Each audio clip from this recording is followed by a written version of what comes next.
दर्शकगण, श्रोतागण, भाई और बहनों, मातृशक्ति को नमन। खास, विशेष, मनमोहक, हमें इंसानियत के सूत्र देने वाला, हमें मानवतावादी बनाने वाला, सबके साथ प्रेम से हम कैसे रहें, शांतिपूर्ण से अस्तित्व हमारा जीवन कैसे बने, हमारा परिवार कैसे अच्छा हो, हमारा समाज कैसे अच्छा हो, हमारा देश और हमारा विश्व कैसे अच्छा हो, उसके बारे के अंदर उपाय बताने वाला, और जो हमारी भारतीय संस्कृति के मूल्य गिर गए हैं, उन मूल्यों की पुनर्स्थापना कैसे कर सकते हैं, उसका पुनर्जागरण कैसे करते हैं, उसके बारे में बताने वाला कार्यक्रम में आपका हार्दिक स्वागत है। अभिनंदन है, सत्कार। कार्यक्रम में हम प्रतिदिन नए नए विषयों के साथ प्रवेश होते हैं और विषय पूर्व निर्धारित होते हैं। इसी कारण उस विषय को होलिस्टिक बनाया जाता है, उसके बारे में गहरा मंथन किया जाता है, चिंतन किया जाता है, मनन किया जाता है, निध्यासन किया जाता है, और ऐसी सामग्री बटोरी जाती है कि वह पूरा एपिसोड जो है होलिस्टिक बन जावे, ताकि हर उम्र के, हर वर्ग के, हर मेंटल स्टेटस के, हर रुचि के व्यक्ति को रुचिकर हो और उसमें से अपने जीवन निर्माण की कोई सामग्री प्राप्त कर सके। तो इसी क्रम के अंदर एक बहुत सुंदर जो हमारी लाइफ स्टाइल है, उसके बारे में विषय लेकर के हम आपके सामने प्रस्तुत हो रहे हैं। तो आज का हमारा विषय है कि हमारी आश्रम व्यवस्था और उसका आधार।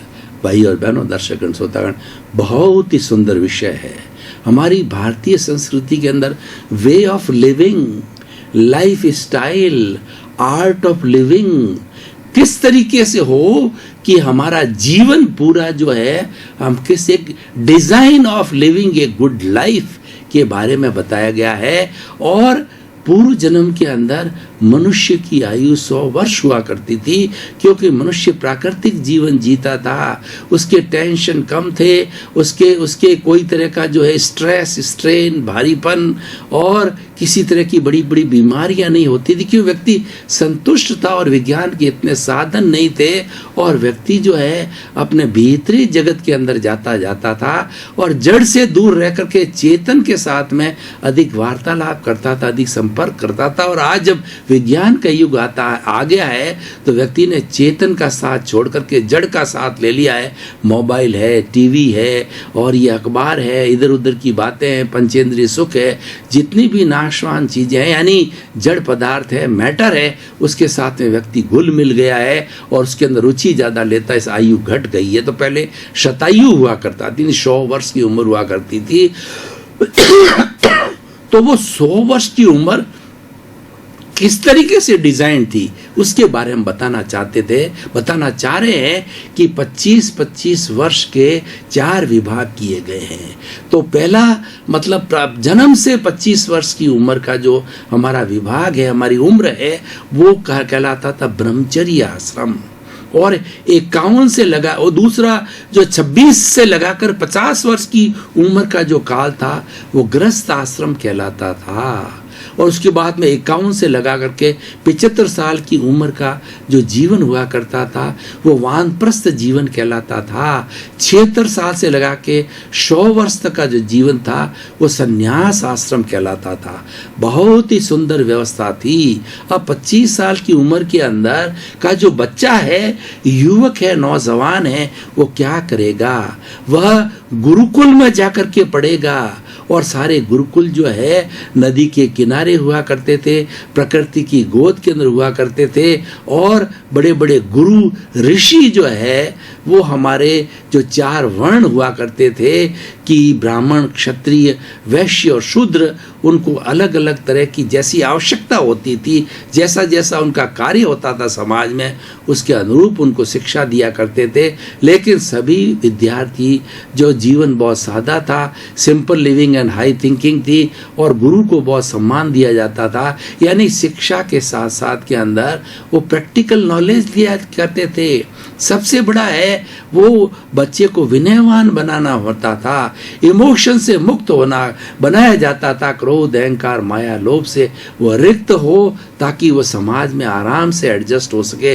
जो मानवीय गुण हैं वो ज्यादा पढ़ाए जाते थे, थ्योरी के साथ प्रैक्टिकल होता था, थ्योरी एंड एक्शन हुआ करता था। और 25 साल की उम्र तक जैसा जैसा जिस वर्ण का व्यक्ति होता था, जैसी जैसी आवश्यकता होती थी, सभी तरह से पूरा पारंगत पारंगत हो जाता था, विद्या भी ग्रहण करता था, गुण भी ग्रहण करता था और प्रकृति को निहारता था कि वो जो है पहाड़ों की गोद में था और दूसरा चारों तरफ हरियाली थी, कल कल जो है बहकर झरने बह रहे थे, नदियां बह रही थी और चिड़ियों की और जो है हमारे बर्ड्स की चहचहाट थी। यानी पूरा प्राकृतिक वातावरण के अंदर रह करके उसको निहारता था और आनंद की भी अनुभूति करता था। जो व्यक्ति प्राकृतिक जो है वो सौंदर्य को निहारता है, प्रकृति की गोद में रहता है, वह स्वस्थ रहता है, क्योंकि प्रकृति की गोद में उसको आनंद की अनुभूति होती है, क्योंकि प्रकृति की छटा निराली होती है। और इसी प्रकृति में 84 लाख जीवा योनि के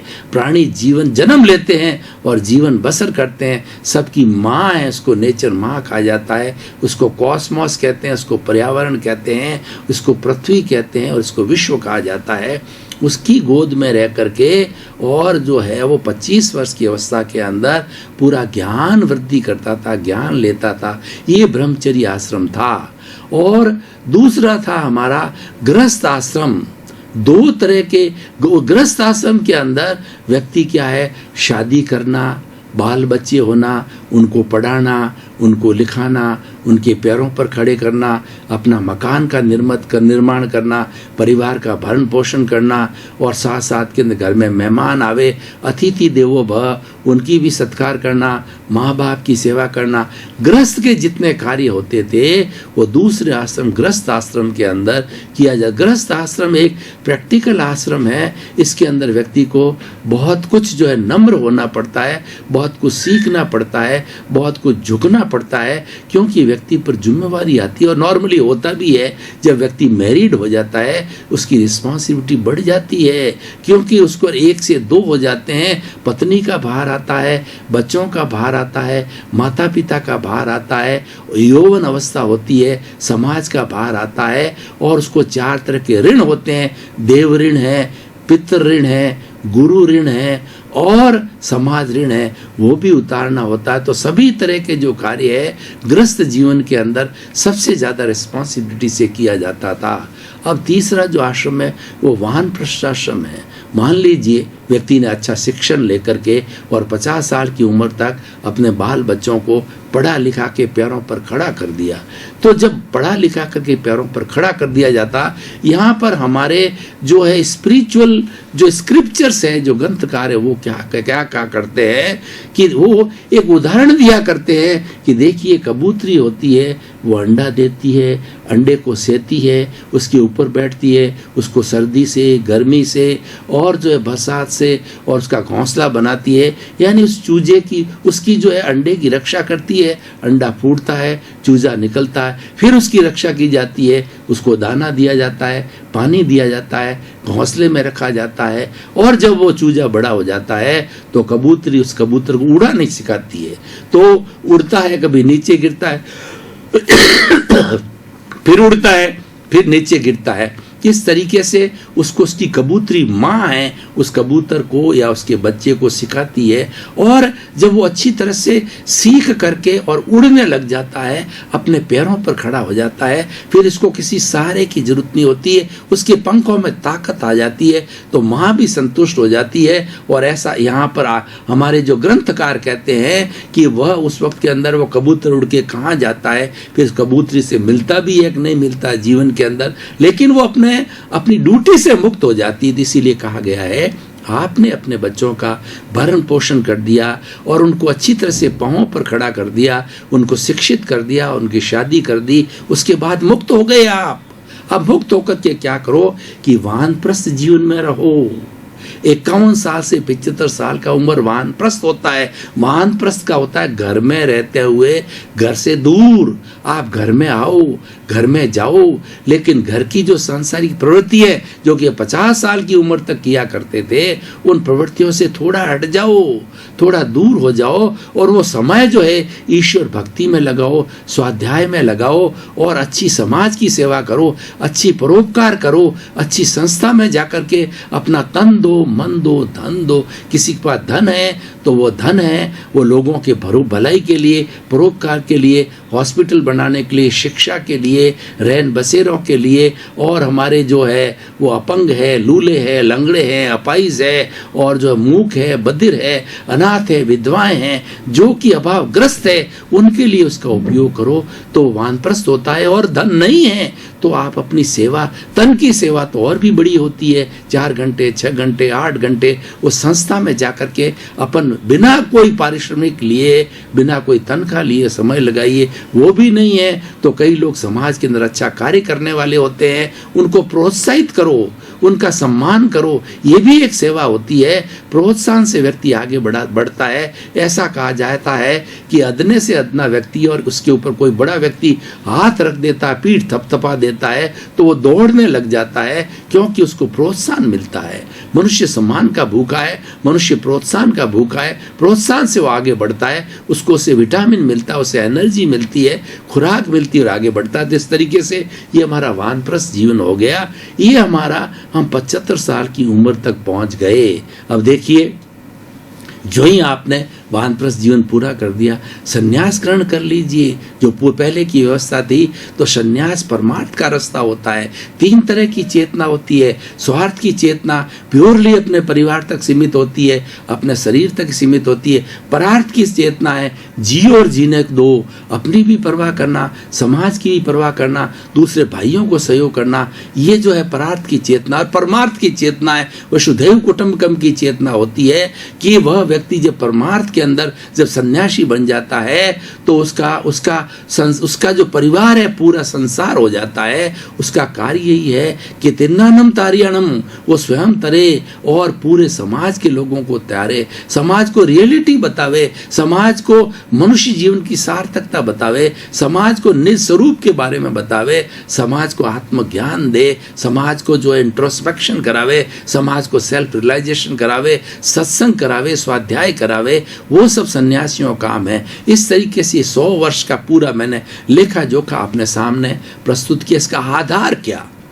आधार देखिए, बड़ी मुख्य बात होती है। इसका आधार ये है कि हमारा एक लाइफ स्टाइल जो है एक टाइम बाउंड होनी चाहिए। हमने इस प्रकृति में हर इंसान को 24 घंटे दिए हैं, लेकिन 24 घंटे मान लीजिए व्यक्ति 8 घंटे सोता है और अपना शारीरिक काम करता है, सुस्ताता है। 12 घंटे मान लीजिए, 12 घंटे वर्किंग पीरियड होता है, वो भी बहुत होता है। उस 12 घंटे का कैसे नियोजन करना, वो उसके जीवन का आधार होता है। वो लाइफ स्टाइल कहलाती है, वो वे ऑफ लिविंग कहलाता है, आर्ट ऑफ लिविंग कहता है, साइंस ऑफ लिविंग कहलाती है, और जीवन जीने की पद्धति होती है। यानी सब चीज का टाइमिंग होना चाहिए, टाइम बाउंड होना चाहिए, क्योंकि हमारा टाइम इज मनी। मनी किसको कहा गया? टाइम को मनी कहा गया है। इसलिए समयबद्ध होना चाहिए। उस समयबद्धता को करने के लिए ही ये हमारी आश्रम व्यवस्था बनाई गई है।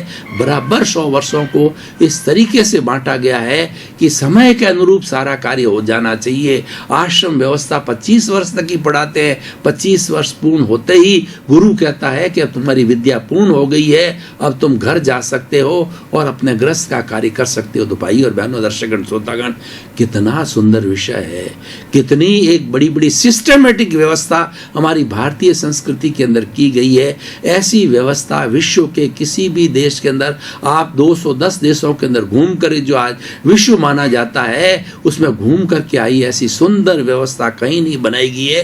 क्योंकि हमारी भारतीय संस्कृति है, अध्यात्म की संस्कृति है। हमने तो प्रारंभ से, हम आर्यों की संतान हैं, हम बड़े खुशनसीब हैं, हम भाग्यशाली हैं कि हमने भारत जैसे आर्यों के देश में जन्म लिया। हमको प्रारंभ से अध्यात्म मिला। हम जो है इंद्रियों तक नहीं रुके, हम बाह्य जगत तक नहीं रुके। और जो पश्चिमी सभ्यता है, हमारी पाश्चात्य सभ्यता, वेस्टर्न सिविलाइजेशन है, वो इंद्रिय सुख पर ज्यादा ध्यान देती है, वो मैटर पर ज्यादा ध्यान देती है, जड़ पदार्थों पर ज्यादा ध्यान देती है। लेकिन हमने तो जड़ के साथ साथ में चेतन को भी प्रारंभ से ही, बच्चा को जन्म घूंटी के अंदर हमने उसको धर्म के संस्कार देते हैं, आत्मा के संस्कार देते हैं। जड़ और चेतन का जो है हम भेद बताते हैं, भीतरी जगत और बाह्य जगत की बात बताते हैं। हमारे यहाँ सामंजस्य है। इसीलिए हमारी जीवन पद्धति होलिस्टिक है, हमारी जीवन पद्धति सर्वांगीण है, हमारी पूर्ण रूपेण पर्याप्त है। और तो इस व्यवस्था से जीना कितना सुंदर जीवन होता है। तो भाई और बहनों, दर्शकगण, श्रोतागण, हमारे पुनरुत्थान कार्यक्रम की परंपरा है कि हम हर एपिसोड को तराजू पर तोलते हैं, उसकी रिलीवेंस देखते हैं, उसकी सामाजिक उपयोगिता देखते हैं और उसकी प्रासंगिकता को देखते हैं। वर्तमान परिप्रेक्ष्य के अंदर ये आश्रम व्यवस्था किस तरीके से फ्रूटफुल है, किस तरीके से उपयोगी है। आज भी उसकी उपयोगिता है, आज उपयोगिता ज़्यादा है। क्यों? आजकल व्यक्ति इंद्रिय सुख में डूब गया है, आज व्यक्ति सेल्फ सेंटर्ड हो गया है, आज व्यक्ति स्वार्थी हो गया है। उसको पता ही नहीं है कि जिस जो है वो पर्यावरण के अंदर, जिस सृष्टि के अंदर मैं जी रहा हूँ और जिस ब्रह्मांड में जी रहा हूँ, उस ब्रह्मांड के प्रति मेरा दायित्व है।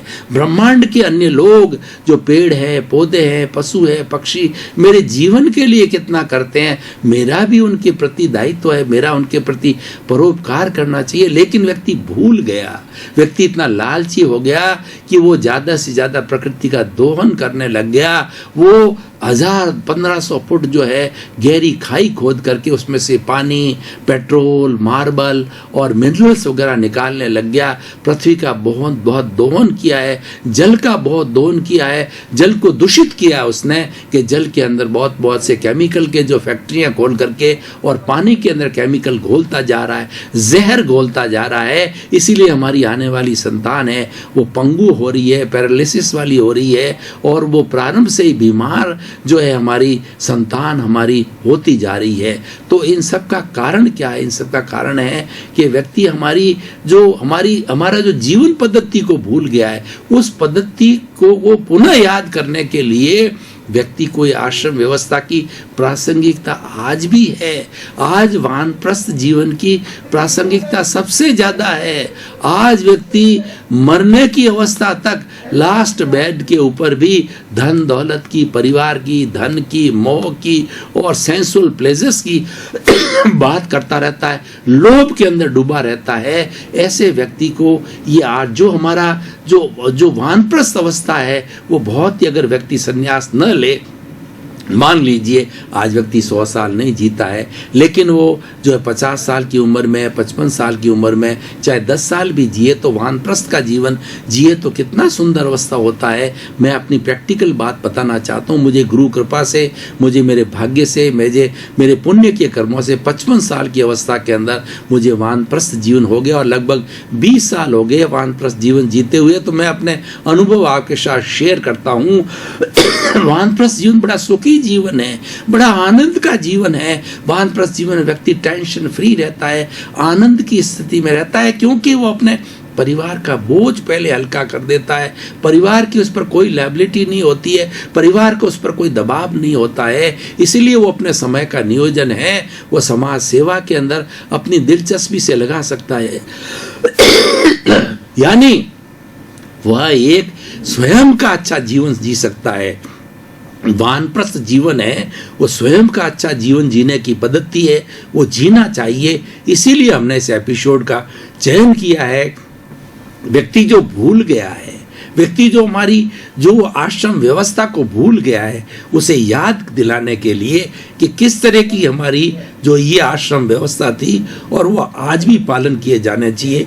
उसके रिजल्ट बहुत अच्छे हैं और आश्रम व्यवस्था का पालन करने के कारण जो है व्यक्ति को अच्छे अच्छे संस्कार मिलते हैं, सद्गुण मिलते हैं और व्यक्ति जो है सबका परोपकार करता है, एक अच्छा इंसान बनता है।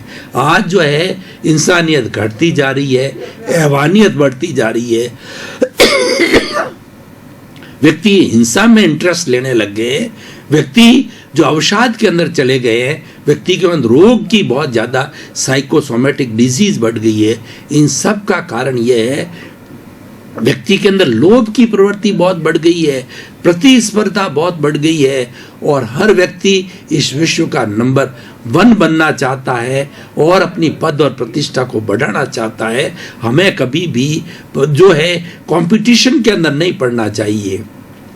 हमें कंपटीशन सद्गुणों का करना चाहिए, परोपकार का करना चाहिए कि हम समाज को ज़्यादा से ज़्यादा क्या दे सके, हम कितनी सेवा कर सके, यही आज के एपिसोड की सबसे बड़ी विशेषता है। तो इस एपिसोड के माध्यम से खास तौर से हिंदुस्तान में 80 करोड़ मेरे युवा है, उन युवा बंधुओं को मैं ये शिक्षा की बात, मेरे अनुभव शेयर करना चाहूँगा और ये बताना चाहूँगा कि हमारी जो ये आश्रम व्यवस्था है बहुत सुंदर है। इस व्यवस्था के साथ में जीवन आप जियो, ये संतुलित जीवन जीने की पद्धति है और अपने जीवन के अंदर सद्गुणों को प्राप्त करो, विनय को प्राप्त करो और अपने जो बुजुर्ग लोग हैं, अपने जो सीनियर सिटीजन है, माता पिता है, गुरु है, ईश्वर है, उन सब को जो आप नमन करो, उनको रेस्पेक्ट दो। जब आप रेस्पेक्ट दोगे तो आपको रेस्पेक्ट होगा।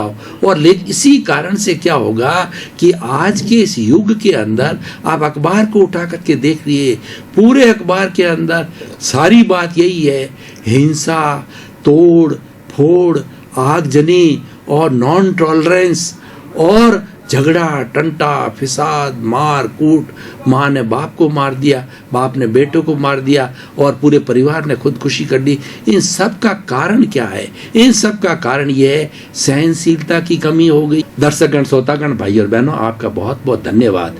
पुनरुत्थान कार्यक्रम एक सर्वांगीण पद्धति का कार्यक्रम है, बहुत अच्छे अच्छे सूत्र देता है, बहुत अच्छे अच्छे टिप्स दिए जाते हैं, सारी बातें अनुभवजन्य बताई जाती है, कोई पुस्तकीय ज्ञान नहीं होता है। और जो ज्ञान है अगर हमारे प्रैक्टिकल लाइफ के अंदर उसको एप्लीकेबल करें तो हमारा जीवन बहुत सुखी हो सकता है, आनंदित हो सकता है, प्रसन्न होता है। मेंटल पीस और आनंद से बढ़कर के मनुष्य जीवन का कोई सार नहीं है। परोपकार की बात बताई जाती है, यानी जीवन को होलिस्टिक बनाया जाता है। जीवन के अंदर हम ऐसी महक छोड़ के जाएं कि वो हमारी महक हमेशा हमेशा जो है हम अमर हो जाएं। इस तरीके की बातें पुनरुत्थान में बताई जाती है। आप जुड़े रहिए और पुनरुत्थान परिवार की तरफ से हम आपका हार्दिक स्वागत करते हैं, अभिनंदन करते हैं। भाई और बहनों, दर्शकगण, श्रोतागण, आपका जीवन आनंदमय हो, मंगलमय हो, सुखमय हो। खूब परोपकार करें, सेवा करें और अपने जीवन को धन्य बनावें, मानव जीवन की सार्थकता लें। आपके प्रति मंगल भाव।